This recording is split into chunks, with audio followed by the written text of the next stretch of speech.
I once had my assistant chief immediately dispel me of one of my biggest struggles as a new company officer. I was obviously shaken up after a particularly grave motor vehicle incident. I'm using the term grave here as an adjective and several nouns. It was my first significant call as an incident commander, and unlike the training modules I had memorized on all the computer programs, rural areas are often understaffed and under-resourced.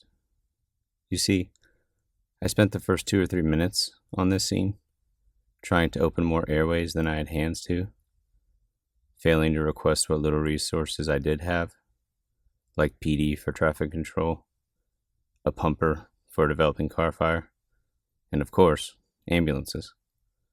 Luckily, he was there to do all this, if not for me, for the people who needed them. Back at the station, he gave me a mental tool that allowed me to blend the difficult reality of rural resource management in all the training I had thus far. He said, on large incidences where there's too much to do and not enough help, ask the question, what happens if I do nothing? When applied correctly, the utility of this question will prioritize the developments most likely to produce harm, if not immediately mitigated.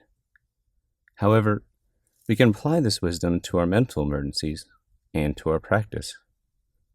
As not only first responders, but as human beings, we tend to be very reactionary, responding to false emergencies of the mind, one after another, in the order they arise. Whether we are secretly concerned about an awkward text from a friend, a growing to-do list, or some clickbait headline our phone delivered to us at 6 a.m., we all spend far too many mental resources on troubles of this kind. We do this so quickly, we confuse these thoughts and emotions as our actual lives.